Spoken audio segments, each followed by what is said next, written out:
Giant onion tractor car चोर। बीसपुर नाम के गांव में शालिक नाम का एक किसान रहता था। वो अपने खेत में हमेशा ही प्याज की फसल लेता था। इस साल भी उसने प्याज की फसल ज्यादा मात्रा में ली और उसे लेकर वो बाजार में बेचने गया। बाजार का खरीदार उसे देखकर कहता है, अरे ये क्या भाई, ये ओनियन है या उसके बच्चे? इतना छोटा साइज कैसे बिकेगा? मैं इसके ज़्यादा पैसे नहीं देने वाला। अरे भाई, आप साइज मत देखो, जरा क्वालिटी तो देखो।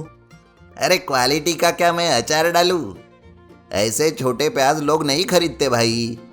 प्याज छोटा होने के कारण शालिक को उसकी ज्यादा कीमत नहीं मिलती, जिस वजह से वो बहुत नाराज होता है और क्या करूं ये सोचकर अपने एक साइंटिस्ट दोस्त के पास जाता है और उसे कहता है, अरे सुन मेरे दोस्त, आज तुझे अपनी पढ़ाई लिखाई का हुनर मुझे दिखाना ही होगा। मेरे इस प्याज का आकार बढ़ा कर। बस इतनी सी बात, कल शाम को आओ, मैं रिसर्च करके नया प्याज का बीज बनाता हूँ और तुम्हें देता हूँ। दूसरे दिन शालिक साइंटिस्ट के पास जाता है और उसने बनाए नए प्याज के बीज लेता है। वो साइंटिस्ट शालिक से कहता है, ये लो शालिक, ये प्याज इतना बड़ा होगा कि तुझे एक प्याज को संभालने में मुश्किल पड़ेगी। शालिक खुश होकर वो प्याज के नए बीज लेकर खेत में बोता है और फसल का अच्छे से ख्याल रखने लगता है। कुछ ही दिनों में फसल तैयार हो गई और उसने एक ट्रैक्टर सारी फसल को बाजार पहुंचाने के लिए बुलाया। लेकिन जैसे ही शालिक ने प्याज को जमीन के नीचे से बाहर निकाला, वो देखकर हैरान हो गया। एक एक प्याज 10-10 क्विंटल का था। वो लारी वाला उसे कहता है, अरे भाई, ये क्या है? इतना बड़ा प्याज? ये जायंट प्याज है भाई। इसे तो एक ट्रिप में एक ही प्याज लेकर जा सकते हैं। ये देखकर शालिक एक क्रेन वाले को बुलाता है और उसे अपने ट्रैक्टर में उठाकर एक प्याज रखने के लिए कहता है। वो क्रेन वाला प्याज देखकर सोचता है, अरे बाप रे, इतना बड़ा प्याज! ये तो करोड़पति बन जाएगा इसे बेचकर। एक काम करता हूँ, इसे जाने देता हूँ और मैं ही सारा प्याज चुरा कर बेच देता हूँ।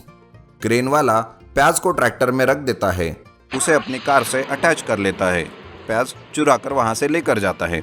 इधर शालिक बेखबर होकर प्याज लेकर बाजार में खरीदार के पास जाता है। उसका प्याज देखकर वो कहता है, अरे क्या रे शालिक, यूट्यूब देखकर कहानियों के जैसे ओनियन ट्रैक्टर बनाया क्या तूने भी?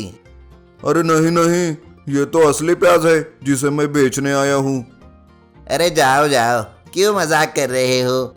अरे क्या भाई, आप ही तो कहते थे ना बहुत छोटा प्याज है। लो अब बड़ा लेकर आया हूँ। शालिक की बातें सुनकर खरीदार भी उसे चेक करता है और चक्कर आकर गिर पड़ता है। शालिक उसके मुंह पर पानी मारता है और उसे होश में लाता है। खरीदार कहता है, अरे बाप रे, मैं तुम्हारा सारा प्याज खरीद लूंगा शालिक। जाओ, सारा का सारा प्याज मेरे पास लेकर आओ। शालिक वापस अपने खेत में बाकी के प्याज लेने जाता है तो उसे एक भी प्याज नहीं दिखता। वो परेशान होता है कि आखिर उसका प्याज कहाँ गया। तभी बाजू के खेत का किसान उसे कहता है, अरे शालिक, तुम्हारा सारा प्याज उस क्रेन वाले ने चुरा लिया है। जाओ जल्दी से उसे ढूंढ लो। शालिक यह सुनते ही जल्दी से अपने ट्रैक्टर से उसके घर जाता है और उसे पकड़कर उसकी खूब पिटाई करता है। क्रेन वाला सारे प्याज कहाँ छुपाया सब बता देता है। शालिक वहां से एक एक प्याज करके सारे प्याज बेच देता है और पैसे कमाकर अच्छे से जीवन जीने लगता है। Underground super car. कमलपुर नामक गांव में राजेश और रमेश नाम के दो दोस्त रहते थे। रमेश खूब पढ़ लिख कर विदेश गया और अच्छा खासा पैसा कमाकर वापस स्वदेश आ गया। लेकिन राजेश बिना पढ़े लिखे आवारों की तरह घूमता फिरता रह गया। हेलो रमेश, इंडिया वापस कब आए? लगता है खूब पैसा कमा कर आए हो।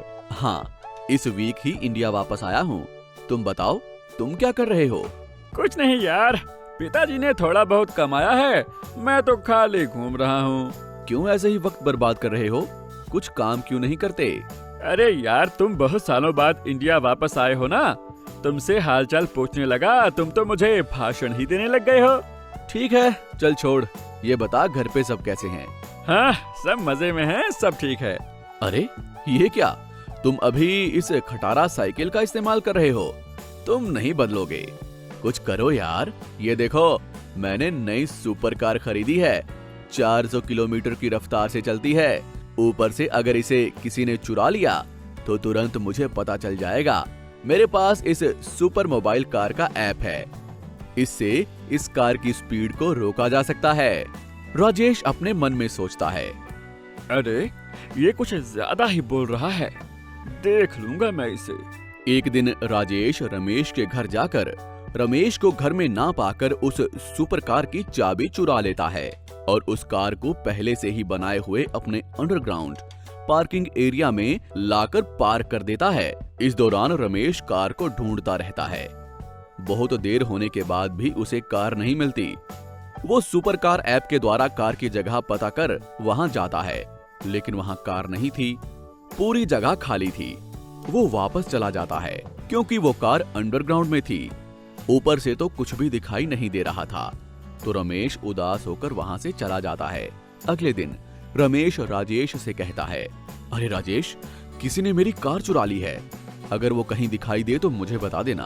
अरे तुमने तो कहा था कि वो सुपर कार है, उसे कोई नहीं चुरा सकता, तो फिर अब क्यों तुम इतने परेशान हो रहे हो?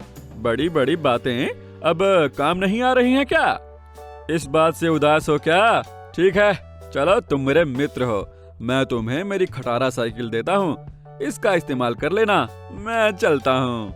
ये कहकर राजेश वहां से खुशी खुशी अपने घर की ओर चला जाता है। लेकिन रमेश बहुत सोचकर एक निर्णय लेता है। उसे राजेश पर थोड़ा सा शक होता है। वो अपनी जान पहचान वाले एक पुलिस वाले को सारी बात बताता है। अगले दिन से हूबहू सुपर कार अपने मित्र से लेकर उसका नंबर प्लेट भी सेम रखकर उस कार को अपने घर के सामने खड़ा करता है और राजेश को बुलाकर कहता है, अरे यार, आखिरकार मेरी सुपर कार मिल ही गई। एक नालायक चोर मेरी कार को चुराकर भाग रहा था और मैंने उसे पकड़ लिया। सच में? ये तो बहुत अच्छा हुआ, तुम्हारी कार तुम्हें मिल गई। अब ठीक है, मैं चलता हूँ। ये कहकर राजेश अपने मन में सोचता है, अरे ये क्या, ये कार इसे कैसे मिल गई? क्या ये सच कह रहा है या फिर कोई अंडरग्राउंड से कार चुराकर इसे दे गया हो? कुछ भी हो, पहले मुझे अंडरग्राउंड जाकर कार को देखना चाहिए। ये सोचकर राजेश वहां से निकलता है।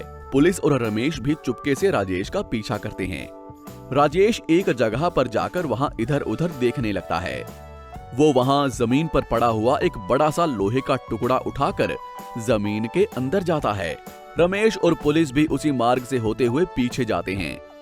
वहां अंडरग्राउंड में सुपर कार खड़ी थी। तुरंत पुलिस राजेश को गिरफ्तार करके उसे पुलिस स्टेशन ले जाती है और रमेश अपनी सुपर कार घर ले जाता है। ये कहानी हमें सिखाती है कि झूठ ज्यादा दिनों तक छुपा नहीं रह सकता, इसीलिए हमें कभी भी किसी को धोखा नहीं देना चाहिए और झूठ नहीं बोलना चाहिए।